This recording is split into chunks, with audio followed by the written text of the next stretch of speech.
All right, you are now live. Wonderful. Thank you so much, Elizabeth. So I'll call the meeting to order, and I'll do the Mi'kmaq land acknowledgement first off. So the Halifax Regional Municipality is located on Mi'kmaqi, ancestral and traditional lands of the Mi'kmaq people. The municipality acknowledges the peace and friendship treaties signed in this territory and recognizes that we are all treaty people. I'll move on then to just do a quick roll call. We do have quorum based on what Elizabeth said. We have Hannah here, Sonia, Liz Vickers, and Liz Fraser, and myself, as well as Elizabeth and Amy and Bailey. I don't believe Tracy joined us today, but yeah. So first off, I'll ask for, we'll move to approval of the minutes, and I'll ask for any errors or omissions that anyone has. Hearing none, I'll call for a motion to approve the minutes. So Hannah moves it, and anyone second? Sonia seconds, thank you.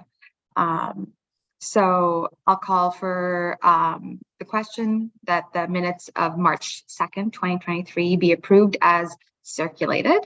All those in favor, raise your hand. Awesome. Everyone, anyone opposed, say nay, or just raise your hand. Hearing none, the motion carries. Now we'll move on to approval of the order of business and approval of additions and deletions. Elizabeth, are there any deletions or additions from the clerk's office? There are no additions or deletions from the clerk's office. However, I would propose that we delete the counselor update from the agenda. Sorry, this is again my first time sharing this.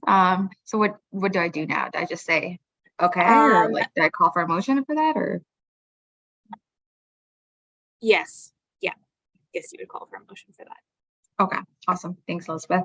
So call for a motion that we amend today's agenda with removing the counselor update. So I will move that, or no, actually, I think someone else has to move that, sorry. Liz Fraser will move that. Any seconders? Liz Vickers second that. Voting for it, please raise your hand or unmute yourself. Okay, great. Anyone voting against it, say nay. In favor? No. So then that motion carries.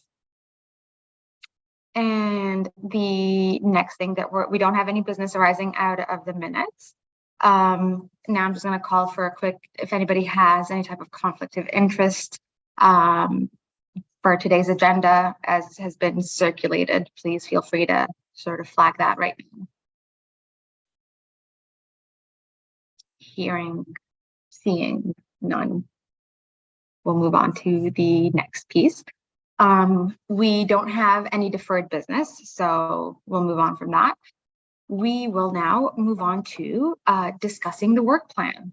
And so I think I'll just get it started off by, we had mentioned, Hannah, you have had a great person that you've introduced us to, and thankfully they've agreed to come and present.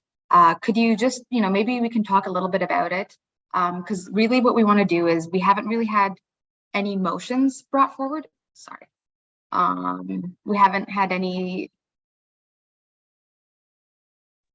Yeah. No, there's an ambulance behind me. Do you want to go, Hannah, while this? Sure. So the person I brought up, her name is Wendolyn Brown. She is from the Preston Township, born and raised, and she is a sex trafficking survivor. She has only in the last couple of years been able to escape that life and get the help that she needed to get back on track. And now she's creating a nonprofit that is going to be building a safe house in the Preston Township to allow women and girls and children to flee from their homes if they have to and have somewhere to go. She's also working very closely with the prison system currently and is doing workshops within the prison system so that when the women and girls get released, they are more aware of what to recognize and have more resources and tools so they don't fall back into that cycle. So that's Winnie. There's much more to her story and she's better than I at explaining it, but that's what she's going to come and talk to us about. And that will be at the July meeting. Just Yes. everyone's aware. Wonderful. We were also, so we've had a few people come talk to us. Thank you, Hannah, for providing that. And we are very excited for that presentation. But we have had a few people come and talk to us. And I think what we were sort of thinking about, you know, if there was a possibility of, you know, motions, if anybody's been sort of thinking and, you know, it's been any type of conversation or presentation that we've had where anybody, you know, it's percolated and now you're thinking, hey, maybe there's something that we can do about it. We've had some housing discussions. I you know, I don't know if anybody has any input or anything like that. Maybe Liz Vickers, we can, if you have any thoughts or anything at all, no pressure. So I don't have anything really formalized that comes to mind. But one of the things that we've kind of heard from a variety of the presenters is that specifically when it comes to housing, there's a lot of work being done, but the intersection of gender and that work hasn't really fully been explored, but there is such a strong need there. I remember last meeting, one of the presenters was telling us how, you know, even in some of the spaces that are being created for people experiencing homelessness right now, there's no thought put into, you know, something as simple as separating floors so folks can feel safe on them, and how the city is trying to take all these initiatives with good intentions, but those things aren't necessarily being taken into account. I'm not sure what that would look like in terms of emotion, but I feel like as us as a committee, that might be something that, I don't know, we could bring up as something that should be checked when these new things are moved forward, or just some sort of process to make sure that gender component is taken into account. That's kind of where I'm at with respect to that. Awesome. Thank you so much, Liz. That's a really great point. And it is always hard to figure out like what type of motion to bring and what we can and can't do. It's a bit of a fine line.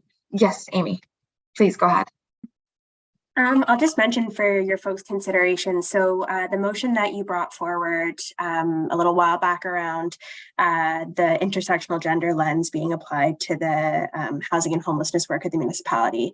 I wonder if there's a way for you folks like to have a conversation specifically around what you would like to see in terms of some of the specific policy pieces that could be integrated into that report. And Kathy Collette, who's the lead on writing that report, I'm sure she'd be happy. I mean, we would check with her, but I'm sure she'd be happy to come to a meeting if we wanted to have a discussion where she could take that feedback and then directly integrate it into the report. So just as a piece of the conversation here, I guess. Okay, that's awesome to know, Amy. Thank you. I think that would be a very valuable conversation to have with Kathy, especially with all the new presentations that we've had. Okay, that's awesome. Sonia, do you have any thoughts or anything at all that you think you want to? No pressure again, just sort of putting it out there.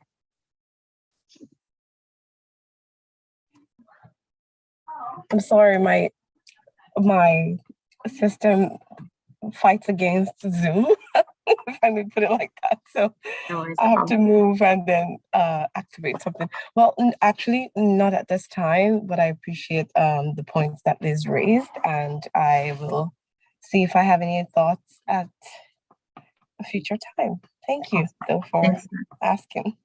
Thanks, Sonia. Liz Fraser, any thoughts, any, motions or anything that you want to talk about, or maybe like one of us can help you with it, or we can even just have a discussion like we did right now with Liz Vickers. Thank you. And I appreciate the offer of help because, as you know, I'm quite new to the committee.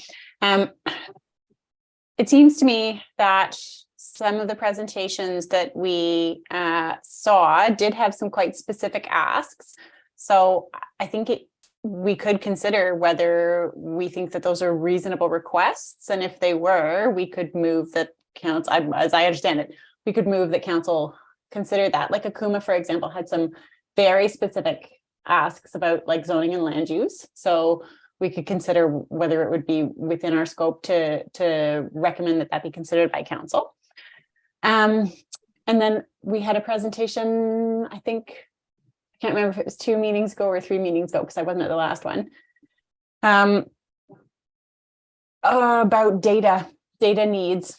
And I think there was a sort of a clear movement toward a motion around that. And I think it would be quite simple to sort of move that, and you'd have to help me find the right words for this, but that we undertake to identify our data needs related to the intersection of gender with some of the other priorities. And then we could even get a twofer and have a separate motion to undertake a study to meet those data needs. That sounds awesome.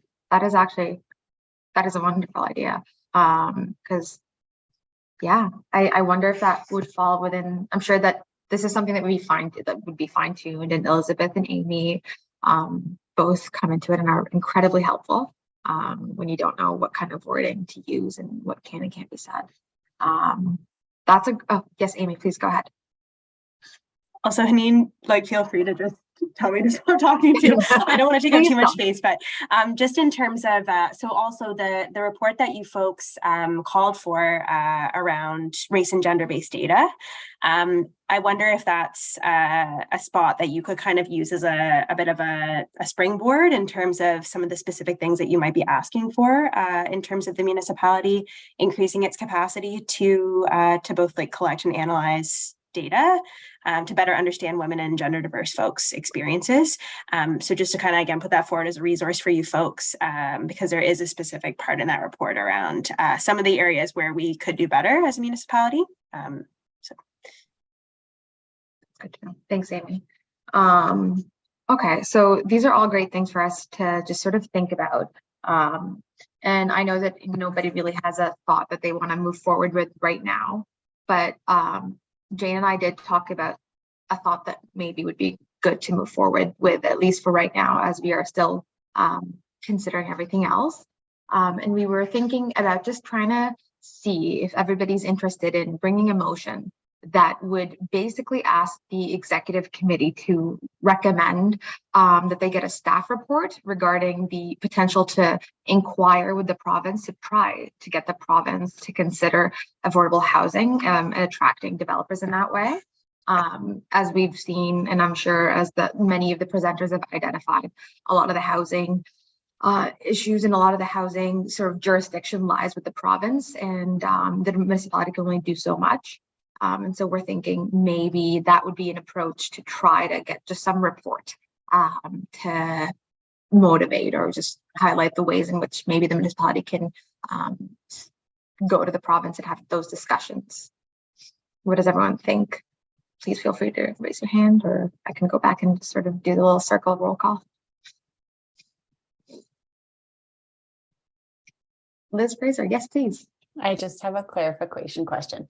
So the motion would be to ask staff to prepare a report, and the content of the report would be, that's the part where I'm not totally clear. Like, the content of the report would be strategic recommendations for intergovernmental discussions to try and get the province to, just trying to say this polite as possible, to try and encourage the province to move forward with the same aims that we have here on this committee. Or would it be about strategic considerations, or would it be like something that would be produced to give to the province to help apprise them of where the municipality has gotten to and sort of pass the baton and say, okay, boys, it's up to you now? I think it's more so the first one that so it's more so of like strategic ways in order for them to have a conversation. I think would be, we don't really want them to, pass the baton. We want to just get some collaboration of some kind. And you'll see here that a lot of the motions that we bring do involve staff reports, and it's helpful. That's usually the best way to do it, I guess, or that's the way that we've done it, which is not always a great way, I guess, but to just keep it going. But that's the motion that Jane and I are thinking of. Does anyone else have like any type of clarification or anything else? I just wanted to see if do you have the motion written down? And if so, would you be able to put it in the chat? I do have something written down, but it's not very clean. It's a bit messy and just my own little wording. Okay. I mean, if you'd feel comfortable putting in the chat, then we could kind of take it and maybe work on it a little bit and make it a little cleaner and more concise. So I'll put that in there then.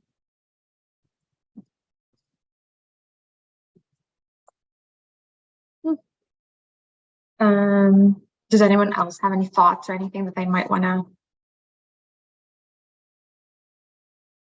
bring forward?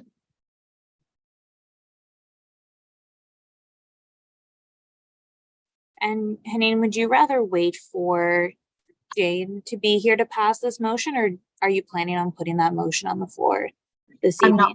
No, I'm not planning to put that motion on the floor this evening. I wanted to hear everybody's opinion, just to go off and fine tune it. Absolutely. Thanks, Elizabeth. Any thoughts, anyone? I think that this is a good idea, personally. It seems like there's a lot of room for miscommunication if this doesn't happen, and a lot of just standing still and not really know what to do in terms of our committee and next steps surrounding the housing. Yeah. I feel like from the executive committee side and the counselor update side, we're running out of room of, we can advise as much as possible, but until the city and the province start really working together more effectively, there's not a whole lot we can do. So I think this would be a smart idea. Yes, Amy, please. Hi everyone. I just wanted to offer, I'm going to put it in the chat here. There was a staff report that went to council a while ago that speaks to some of the issues I hear. And so I'm just going to put it there. And when you're making your motion, maybe it's something to reference as maybe you need an update or something further explored, just some background. Thank you so much, Amy. Thank you. I think definitely the way that we'd want to bring, I don't know, I'm not familiar with this specific report. Did it cover at all any type of women's issues, intersectionality of any kind, or was it just?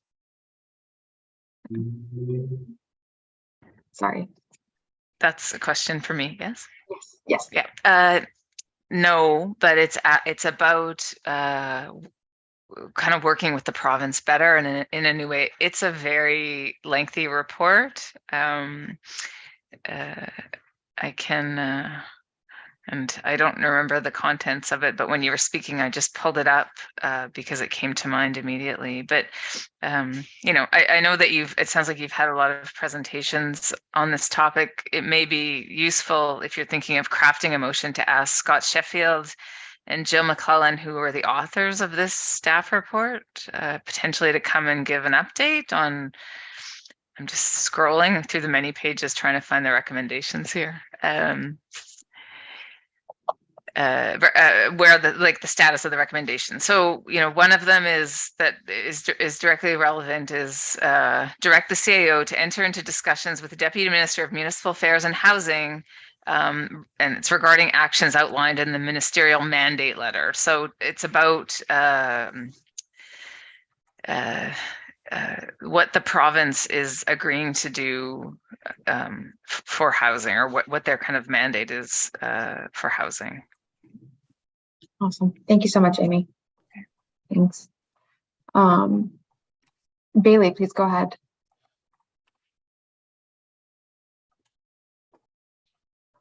We can't hear you.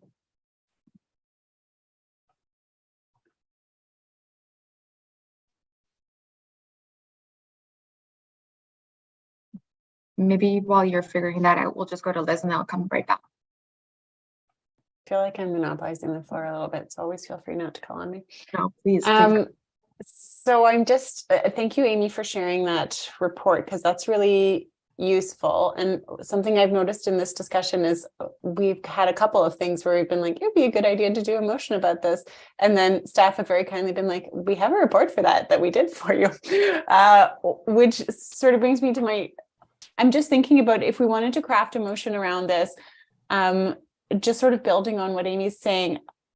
I feel like the most important thing before we would start would be to know where we got to the last time, but also like, it turns out that we haven't yet totally fixed housing. And I think it would be important to know, because I just from skimming that document, like it really seems like a lot of the key elements that we've just discussed are present in that. So it might be interesting to be able to elicit what the barrier was last time to having that brought to fruition. And then maybe we could refine the motion to specifically target those areas that may have stood in the way of a more general approach previously. That's a good point, Liz. Thank you. Bailey, you had has your microphone been fixed? No. Bailey's messaging me, and they would like me to say something on their behalf, because I don't think their mic is working. Okay. But Bailey also wanted to point out that there could be a relation here with the conversations around the memorandum of understanding between the municipality and the province. And so Bailey's put, it's not something I know a lot about, but Bailey's put some information in the chat there, another document that you folks might want to reference when thinking about that motion. Wonderful. Thank you, Amy. And thank you, Bailey, for that. Honestly, maybe it's a good thing to have some type of repository or directory for all these awesome reports that are out there. I'm sure there is one that I just don't know about. Oh, there is not? That's a great motion. Sorry, okay, that gives us a lot to think about. I do, with the past few years, what we've tried to do is just to have something to do rather than exactly what you said, Liz, sort of, we have all these plans. Oh, we'll think about this, but then we sort of never go to that little next step, or we haven't done that in the past few months. So I think that it would be really great if we could just maybe take this discussion away, and maybe just think about it a little bit more, and maybe come to the next meeting with some thoughts on, somebody wanting to take ownership of a motion or so, if anybody's comfortable with that, And another thing too is the reports, the one that Bailey just sent in the chat and the other one that Amy was talking about. I could also send those around afterwards, just via email to all the committee members to look over if that would be helpful as well. That'd be awesome. That'd be wonderful, Elizabeth. Thank you. Awesome. Hannah, you had unmuted very briefly and then muted back. I lost my train of thought. I had something and now it's gone.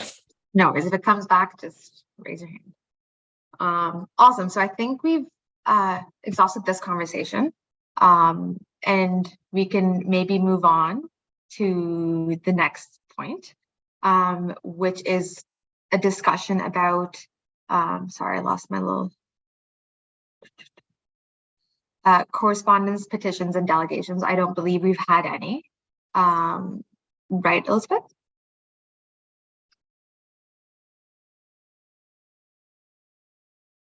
No. Oh, sorry. I had myself unmuted and I didn't realize it. No, there are none.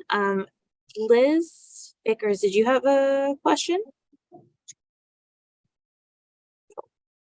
No, it was just pertaining to the last conversation. It's something to keep in mind when we're crafting the motions, just for next time, that we want to make sure that that intersectional lens comes up in the wording too, where we're not necessarily a housing committee, and even if it is understood by us that these policies are going to help folks, but just making sure that we explicitly say it.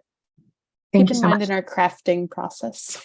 Definitely, don't worry. That is something that Elizabeth and Amy keep us honest with. There's been a few motions that we brought forward that we made sure to add that in, because sometimes it is easy to forget. You're right. So we'll move on to 7.3, which is presentations. We don't have any. Now we'll go to 8, which is the information items brought forward.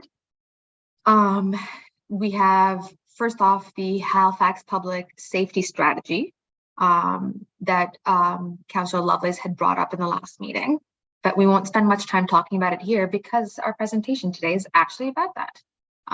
So I'll just move on straight to the presentation. If Amy, you're comfortable with just getting right into it.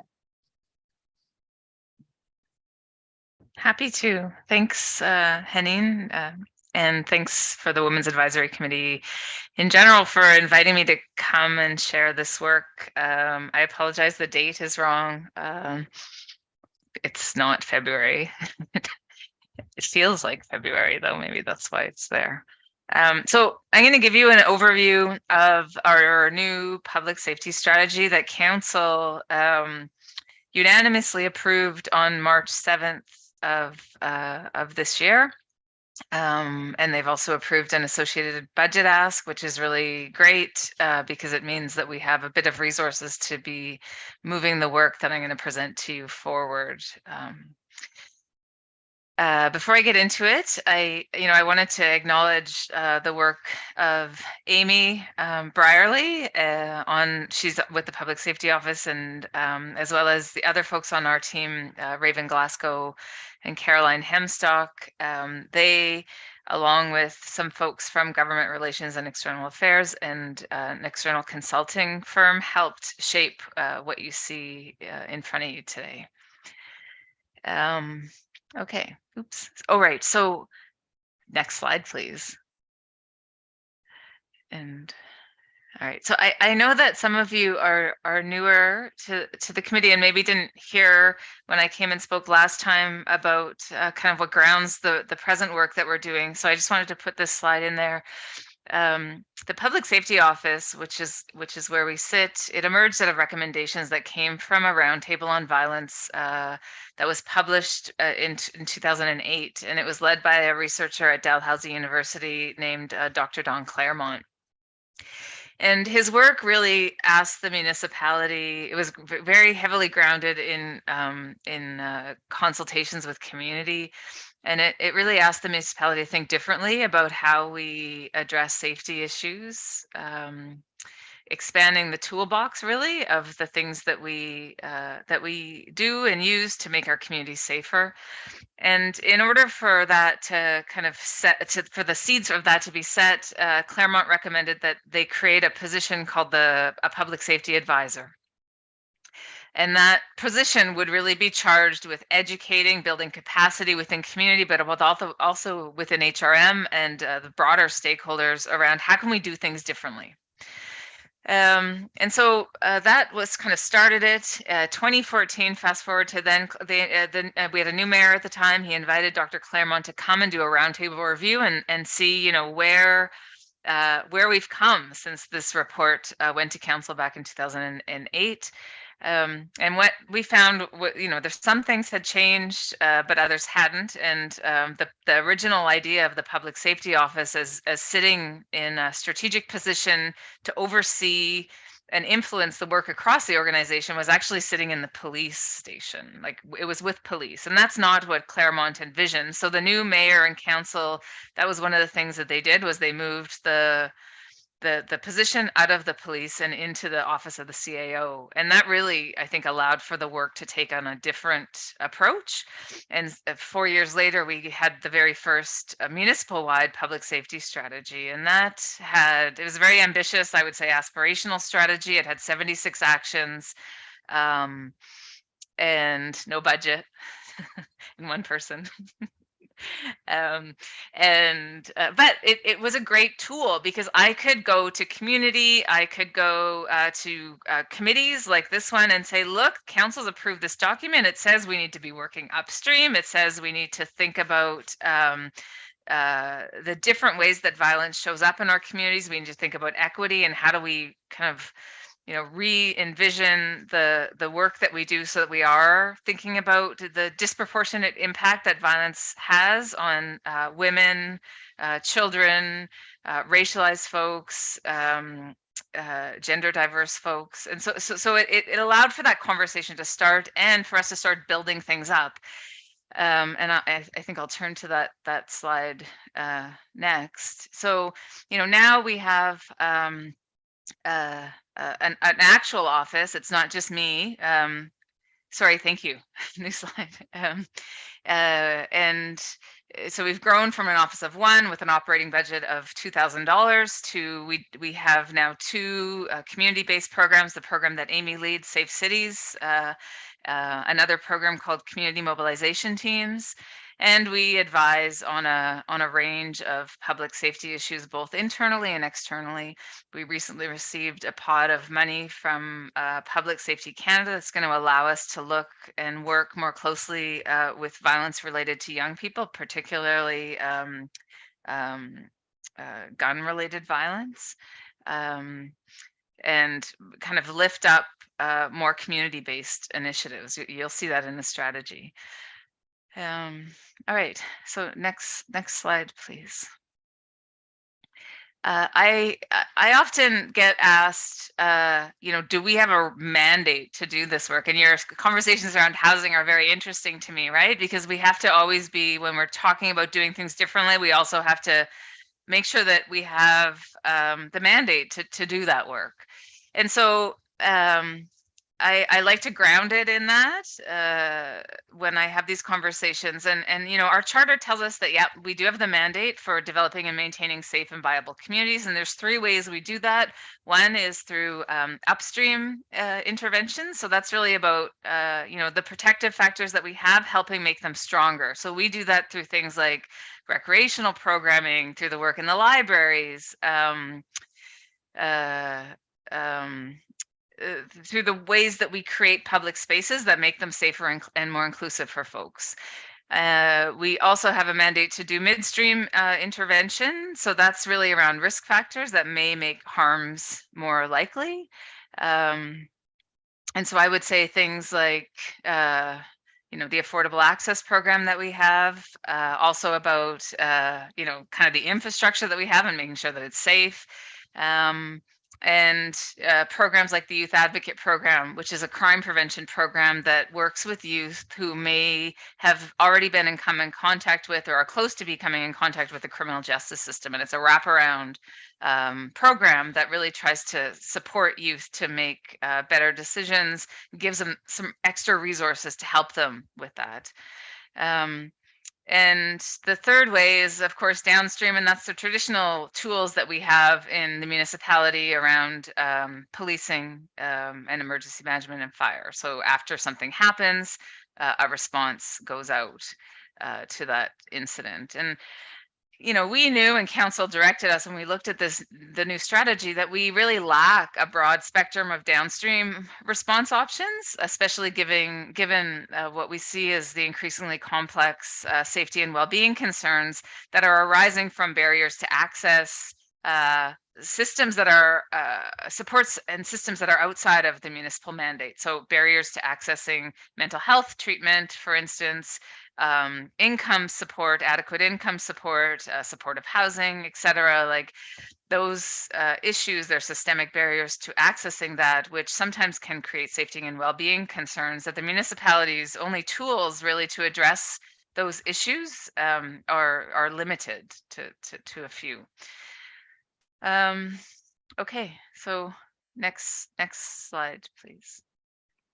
So as I said, council directed us to kind of when we were looking at renewing the strategy, because I forgot to mention it was coming to its expiry date in 2022. So we started the work last year to renew it. And they asked us to look closely at this gap that we have and also look at how we can strengthen the other kind of upstream and midstream work that we do as it relates to uh, harms like crime and victimization. And so, right, where am I here? So the new strategy, you know, we set out to do that, and we set out to do that by looking at what we had already heard. So I'll talk about this a bit in the next slide, but when we started this work, we were really on the heels of some important work that had happened in the community, specifically the Defunding the Police report, where there had been extensive consultation and a set of recommendations on what we could do to expand the toolbox and depressurize, take some things off police table and by having other tools to do that work. So so yeah, maybe I'll go into the next slide now. So instead of starting by going out and saying, what do we need to do? We started by saying, what have folks told us we need to do already? And that's how we began. So we began by reviewing existing consultations. And so I mentioned the defunding report. Other reports that may be of interest to you were that we looked at, or consultations that we looked at was HRM and the Youth Project, 2S LGBTQ plus community engagement that happened last year in May, conversations of gender equality with Indigenous women and Two-Spirit folks in March last year, the work that Amy and others did around the report that you asked for, the race and gender data and the safety of Asian women and non-binary folks. There was anti-Black racism consultations that went on, women and gender equity strategy consultations that went on. And you know, I could list them. They're in the public safety strategy. If you haven't seen it yet, I'll drop the link in the chat, and you could look at those. So that's how we started, and then we drafted some priority areas and actions out of that. And then we went back and said, did we hear you right? So we did some public consultation after we had come up with a list of actions and priority areas. And for that consultation, we went both internally and we also went externally. And you can see who we consulted with there. And from that, we, refined, and I'd like to say that I think that we did a fairly good job of listening, in that there was nothing that made us do a major course correction after doing that consultation on the third phase there. So when we had our final strategy, we went to council, as I said, in March, and received an unanimous approval for the new strategy, which is very exciting. Next slide, please. So the strategy is grounded in 4 key principles that, we will use these principles to apply, the implementation of the actions. And so one thing that we wanted to make sure of, especially with the last strategy, which was, I said, like very wide ranging, involved a lot of different folks that we actually didn't have the ability to kind of influence in the way that we'd want to. So we chose things that we could champion at the public safety office. Maybe we're not leading them, but we could be effective champions, and we knew we could be effective. So things that we knew we could move the needle on. We wanted to make sure that we really were thinking through the lens of equity, and that the work that we put forward would allow for more equitable access, particularly for structurally marginalized groups and groups that we know disproportionately experience violence. Intersectional, in that, we want to make sure that the actions that we move forward are attentive to how factors such as gender, socioeconomic status, race, et cetera, can become compounding factors that affect how our programs, services, and policies are experienced. And finally, sustainable. We wanted to make sure that, and we want to make sure that what we do, we can sustain in the long run, so that we're not funding things or setting up things that are less likely to be carried on for the length of time that they need to carry on to have an impact. Next slide, please. So these are the strategic priorities. There's 7, and they emerge from the consultations, as I said, and taken together really are meant to advance our capacity to create the conditions for safety, broaden the spectrum of responses to social risks and harms, and provide a backbone structure to advance a community-centered, collective impact approach to this work. And so these priorities were then used to develop 3 action areas. And we hope with these that that we can support better integration amongst systems for safety and well-being and better outcomes for folks. So next slide, please. So I won't read through all of the actions, but I'll kind of talk about the areas and maybe pull some things out here. So the first area is called community-led public safety leadership. There's 6 actions in here, and it's really about building the capacity for the Public Safety Office to better support community-led safety as well. And so that's both internally and externally facing work. So, we know that communities that are closest to the problems of crime and victimization are also closest to the solution. And so this action intends to kind of build our capacity to be able to listen and act based on, where we can and what we hear. So this work contains the program that you folks influence, the Safe City and Safe Public Spaces program. And so by enhancing that program, what we mean is being able to broaden kind of the work that it does and add more resources so the work that is existing can get done in a more timely fashion. We are excited also, to be able to have a position that will help us work with Indigenous communities to advance community safety.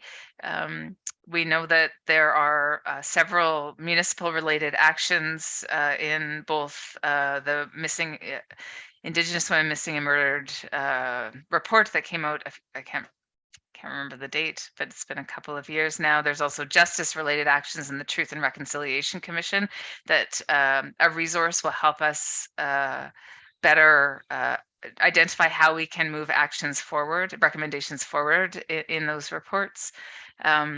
Training is something that we're really interested and excited about. We've started some of this work with work that we do with community and the community mobilization teams, and in providing training to folks that can help better equip them when they are confronted with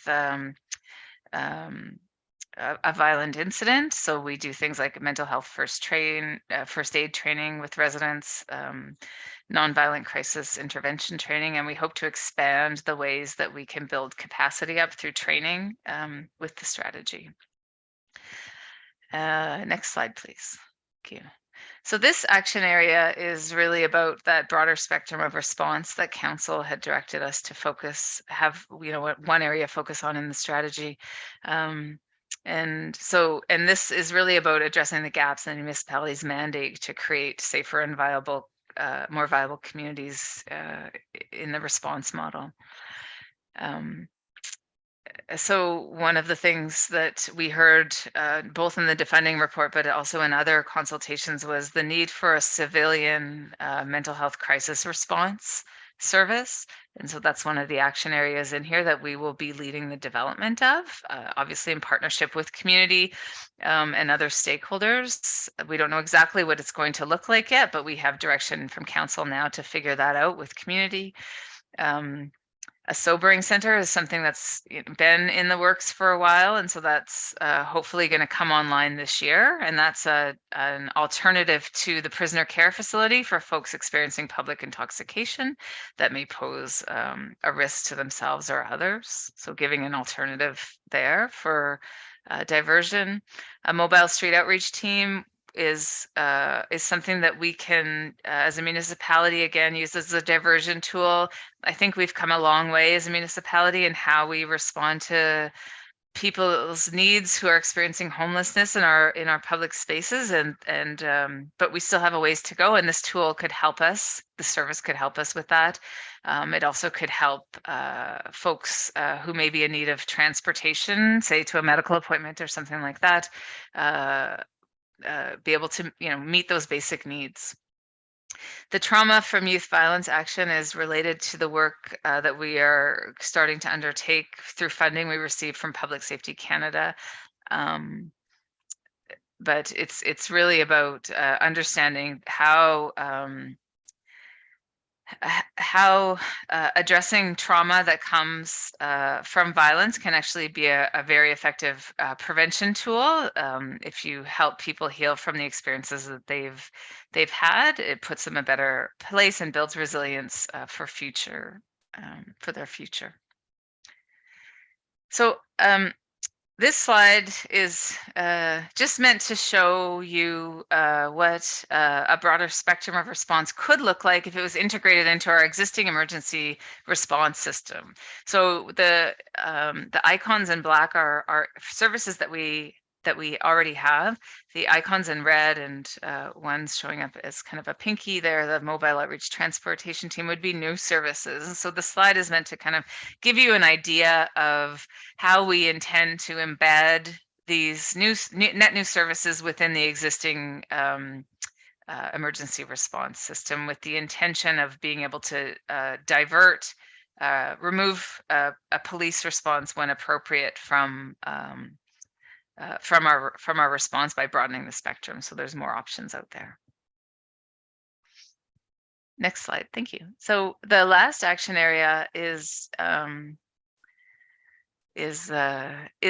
really meant to speak to what we're seeing, which is a shift in I'd say a cultural shift in the provision of public safety. We've heard a lot over the past few years about the need, not just in Halifax, but globally, about the need to do things differently, to need to do things with community. And, I think the last public safety strategy really helped us recognize that when we invest in community led or co-developed approaches with community to address safety concerns and to work toward creating safer communities, it works. We need to invest in it. It works. I think we've been able to demonstrate that on a very small scale. And so this action area is really meant to provide kind of the backbone support for us to do that work more intentionally and more broadly. And so there's 3 action areas there. One is a center of responsibility. So a recognized, robust center for a different approach to community safety. Establishing new community voice and advisory structures. So the Women's Advisory Committee is one really important voice, and we need to have more voices to do this work with community in the way that it needs to be done. And out of that, the third action is really about, once we have this structure built, seeing if there's other things that should migrate over to this new center of responsibility. And I'm pleased to say that sometimes things in a municipality take a really long time, and I'm sure you feel that. I feel it too. The public safety strategy was passed on March 7th. On March 17th, the new CAO created a new business unit called the Community Safety Business Unit. It's the first time we've had a new business unit in a long time, and that's action area 3.1, we've checked that box already. So that's quite incredible and really exciting for us, because I think it's going to allow us the right resources and leadership we need to do this work in the way that it needs to be done. Next slide, please. And so the strategy has excuse me. So the community safety in the way that we envision it is much more about the absence or presence of crime. I heard you already talking about the need to understand how things like housing, but also violence impact groups differently. And we need to be able to understand that and measure that better so we know where we're working makes a difference for us to be able to understand and improve based on what we're doing already. And so what we're trying to do with impacts is create 4 different areas where we can answer that, look at that, like monitor what we're doing, what we intend to do, look at how we can improve it and create a better understanding of what community safety actually is. So there's 4 kind of areas there that we intend to kind of look at for impacts. And this work is new. It's actually hasn't started yet. So these are the categories that we're looking to explore how we can and measure impacts on. And I think one way to measure impacts in terms of just getting to the place would be getting to the place of implementation, so milestones. So have we actually done what we said we're going to do? So certainly that will be a part of the evaluation or the measuring of impacts, but also through these 4 categories and being able to access data that will allow us to I'd say more robustly look at these categories and see how we can measure on the impacts we've identified here. So I think I'll probably end there and give you an opportunity to ask any questions or provide some comment or feedback. Thank you. Thank you so much, Amy, for that presentation. Before we got on to the questions, Elizabeth, Sonia mentioned she's leaving. Would we still have quorum? No, we would lose quorum with her leaving. Okay. That is okay as long as we're not planning to pass any motions. Then we're still fine to proceed. Perfect. And deciding whether or not the meeting is in person next time. That's okay. We can still. Yeah. So I actually, when I spoke with Jane, since it's going to be an in-person panel,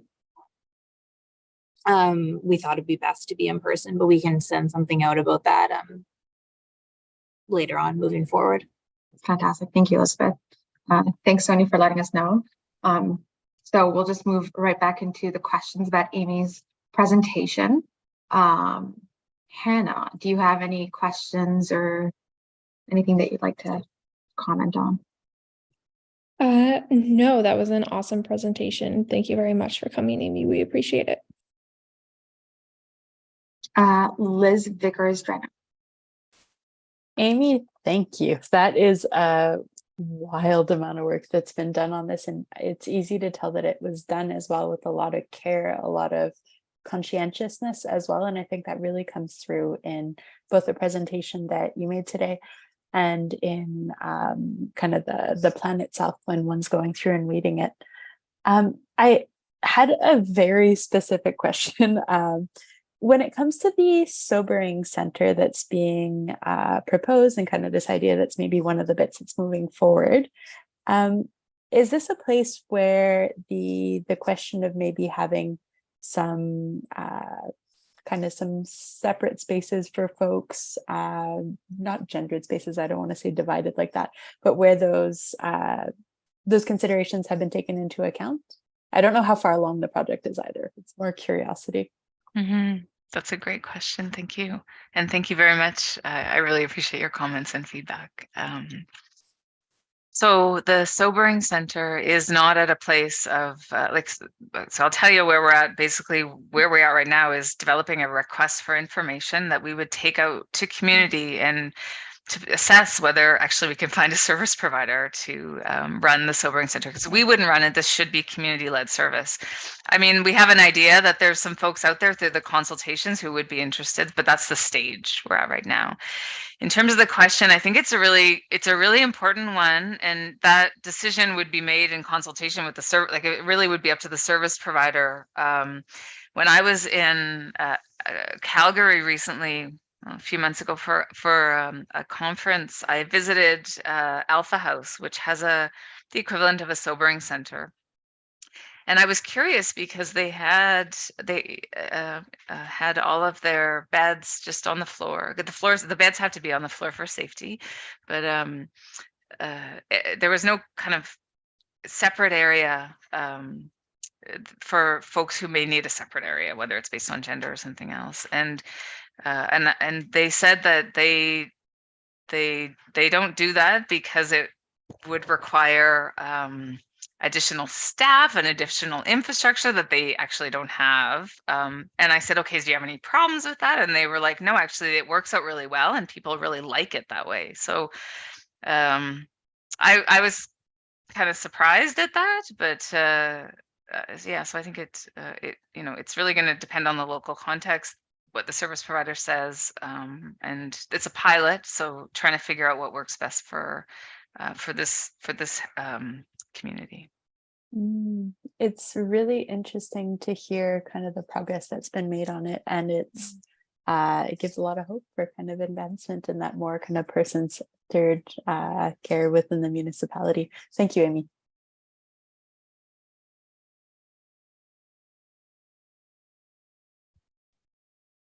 Thank you, Liz and Amy. Now, Liz Fraser, any questions for Amy or comments? I have like so many, so I'm going to just try and restrain myself. Like, what an exciting presentation, and just to make it unanimous on the Liz front, like just so clear, like how thoughtful and careful and embedded in community consultation this process has been, which is just like really thrilling. I had some more specific questions. The first thing I want to know is, you said there's budget with this, and how much budget is it? So it's not huge, but it's more than 2,000. Council passed the budget for it's, Amy, help me. I think it's 300. It got changed a few times. It's 300 and some odd thousand this year. Okay. So it allows us to add additional staff resources, and then there's an additional, I think, I mean, the sobering center money, I'm not counting that. I can send you a link to the staff report, which details the budget. So that would be great. You can, yes. Sorry. And I'm just telling on myself. I'm just telling on myself that I fall down in my duty as a citizen, and I don't pay as much attention to the municipal budget as I should. So really, I'm just telling on myself. Sorry, yeah, go ahead. No, go ahead, please. I mean, in addition to that, we did receive from Public Safety Canada $3.3 million over 4 years. So that started last year. So that money is also being used to, for instance, establish a drug policy working group that will then help us as a community develop a municipal drug and alcohol strategy. So and that money is being used to fund some youth outreach workers. There's actually a position posted right now, if you know anyone that's interested. It's housed with Parks and Rec, and that person will be working directly with youth disproportionately impacted by violence. It's a designated position. It'd be great to have a really strong person in that role. So things like that we're using the money for. But I'll send you the link so you can see the full kind of breakdown. That would be great, just because, you know, it's good to get a sense of like scope and scale, right? But 300,000, even like, is that just not to get into the details, but like, that's operational funding, or that's program funding, or? So that's staff, that's resource people funding. And then there's additional operating funding in there. Some of that's coming from the Public Safety Canada money, and some of that was also an ask from council. So that's really exciting, because that's a serious investment. So that's good. Mm-hmm. In your presentation, you're sort of pointing at some of the ways in which this public safety piece like interdigitates a little bit with some of the other things that I would say go into well-being. So like, it's kind of pointing at health, and you know, like stuff like substance use and sobering centers is kind of like right at the intersection of health and the justice system and safety, because like safety is a big umbrella term, and I think you do a very good job in the presentation of eliciting that nuance. But I'm wondering about, like, in terms of like the municipal stakeholders and maybe the intergovernmental stakeholders, like health, like police, like the criminal justice system sort of writ large. It seems like there's probably some space for interaction with the family regulation system too. I'm just wondering, like, is there like how do those conversations happen, and like where do those connections happen, and where is everybody giving their feedback? Is there a committee somewhere? Just like governance wise, how do all those pieces play together? Well, they don't, so that's like, I think that just needs to be said. There's no structured place for this conversation and this strategic kind of approach to happen right now. And that's, one of the things that we want to work toward. I would say that those conversations do happen on a kind of a project level, and the Sobering Center would be a great example of that. We envisioned this project originally just as something that was going to be run by the city, and our former CAO as well, from direction from council was like, no, the province needs to be at the table. And so I was directed to push, and finally the door opened, and now we are sitting at a table together, and they're co-funding this Sobering Center with us. So that's great. And so I think that's an example of how it can work. It's very specific to a project. Our vision is to have a more, I would say, multi-sectoral table. And if you're interested in that, there's several recommendations in the Mass Casualty Commission on the volume on community that talk about what we should be doing in a multi-sectoral way. I would also say that, so we have that in Nova Scotia to help advocate for that type of approach. And in Ontario, it was back in, 2019 or maybe earlier, with the previous Liberal government passed legislation just before they were, before the new government came in, that mandated all municipalities in Ontario and First Nations to come up with multi-sectoral community safety and well-being plans. So if you look in Ontario now, that's it. So by 2019, they all had to have them. And if they didn't have them, they weren't going to get some funding. And so when you look in Ontario now, you see what's possible. There's a legislative requirement for everyone to work together strategically, holistically, to address community safety and well-being. And, it's yet to be seen the impact of that work in terms of the outcomes.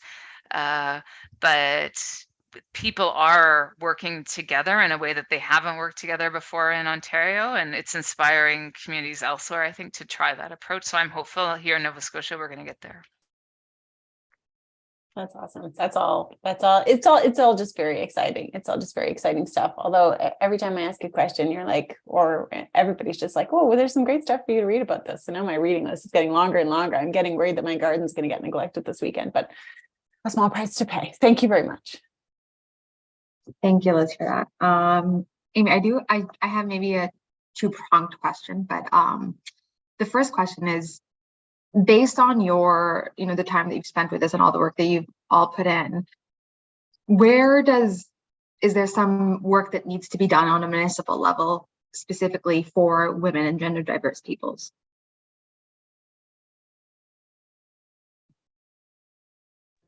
Yes. Yeah, I mean, I think if you're asking me for my opinion on where, maybe from the perspective of this committee, like, I would say that I don't know yet, because I think we have to kind of sit down and look at, kind of take stake of where we're at, and where, like, I think we know where the gaps are coming into this work, but where we are right now and what are the gaps that we need to fill. I feel really fortunate that Amy is at this table, and I hear, well, she brings this your perspectives to the work that we do consistently, which I think is really great and important. And I'm glad to see that the work in the strategy resonates with you. And I would kind of clap for Amy there, because she's really lifted us up in that way. I think, if you have a chance to, you've had the presentation, maybe you've had a chance to look at the strategy, I'd welcome an opportunity to maybe come back and hear your thoughts, or, you know, come back to you and present after year one and say, this is where we're at. These are some of the blocks that we're facing. And maybe these are some of the ways that the Women's Advisory Committee could help lift this work up or remove some of the barriers. I think that's what I'd say right now. Awesome. That answers both my questions, so that's great. Thanks, Amy. Does anyone have any comments or any lingering questions? We have some time in case anybody does. Okay, seeing none.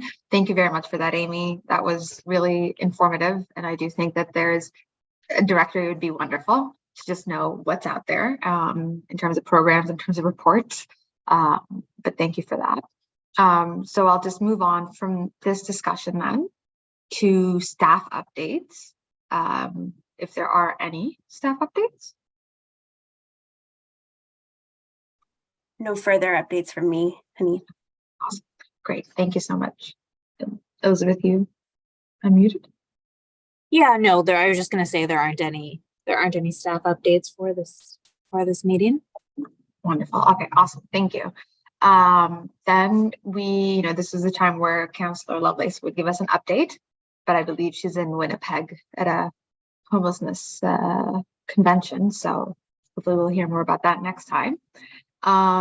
So we don't have any added items. Bailey, I see that you are unmuted. Is there something that you'd like to add?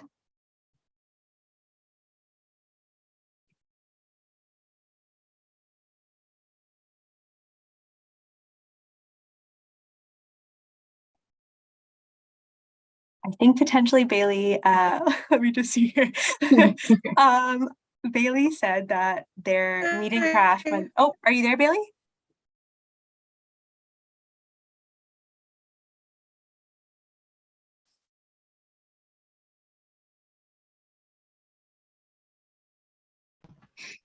Did you hear me? Yes, we can. Okay, yeah, so sorry. I have no further updates today. Technology is not my friend today. No worries at all. Thanks, Bailey. Okay, then I think we don't have anything else to say other than, date of next meeting is going to be June 1st. It's going to be a great meeting because it's going to be in person. And also we have thought about inviting all the female counselors and getting them to just talk about their experience in politics on council, as well as reach out to some groups at Dalhousie, and Elizabeth has reached out to HRM employees and those on HRM committees, just to have, honestly, like just a nice collaborative in-person meeting to discuss and just learn from each other. And so that's going to be June 1st, I believe. Yeah. So hopefully I'll see you all there. But that's all that we have for today. So I'll just call for a motion to adjourn. Hannah moves it. No, we don't have quorum. We can't move a motion. We'll all be stuck here forever. That's true. Never mind. So the meeting never ended. You can still have someone, I guess, move to end the meeting for our sake, to adjourn. Okay. Well, Hannah moved it, and we're just gonna take that as enough. Thank you, Perfect. everyone. We will see Thanks, all. everyone next month. See y'all. Thank you. Take care, folks. Well.